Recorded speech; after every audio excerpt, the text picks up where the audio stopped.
The Gospel according to Abraham.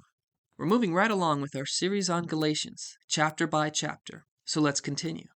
Galatians 3, verse 6 and 7. Just as Abraham believed Elohim, and it was accounted to him for righteousness. Therefore know that only those who are of faith are sons of Abraham. Paul explains that Abraham, the pride and joy of the Jewish people, was not justified by circumcision or by bloodline, but that he was righteous by faith. And then later on, he received the commandment of circumcision, and he obeyed it. So also, we are justified by faith, and not by circumcision, or by trying to become a Jew. But eventually, we should keep the commandment of circumcision, and also the commandment of baptism, and any other commandment that Yahweh Elohim has given us, as a sign that we are His, and that we love Him. Galatians 3, verse 10 and 11.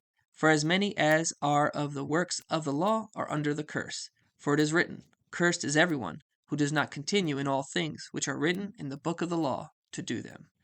But that no one is justified by the law in the sight of Elohim is evident, for the just shall live by faith. The law is not able to justify you, and anyone who tries to be justified by their works is cursed.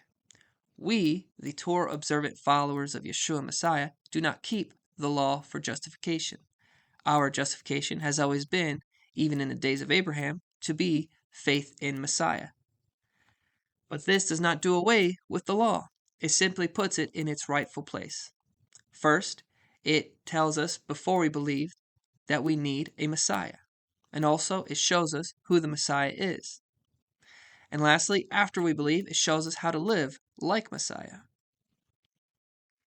Galatians 3, verse 16. Now to Abraham and his seed were the promises made. He does not say, and to seeds as of many, but as of one, and to your seed who is Messiah. Abraham's descendants, plural, the nation of Israel, was not his Messiah, but instead by this one seed, singular, Yeshua, were the promises made. The gospel of Abraham is this one seed, Yeshua, and not being a Jew. Verse 17, And this I say, that the law, which was 430 years later, cannot annul the covenant that was confirmed before by Elohim in Messiah, that it should make the promise of no effect. The law was given 430 years later in order to define sin, to guide us, to teach us how to live. It's not to replace the gospel of Abraham. Galatians 3 finishes up with a personal walkthrough of how the Torah works in our individual lives. Galatians 3, verse 22 to 25. But before faith came, that is, before we believed, we were kept under guard by the law, kept for the faith which would afterward be revealed. Before we had faith, the law reminded us that we were guilty until we put our faith in Yeshua. Verse 24.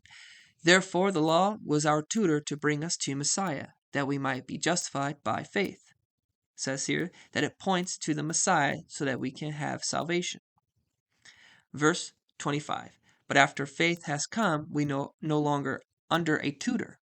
It says here, once we accept Yeshua as Messiah, have our faith in Him, we no longer have condemnation, are no longer under the law, and its purpose from that point on is to guide us in our walk and to teach us how to live holy and set-apart lives like our Messiah. Please comment below any thoughts you have on this chapter 3 of Galatians. Thank you and shalom.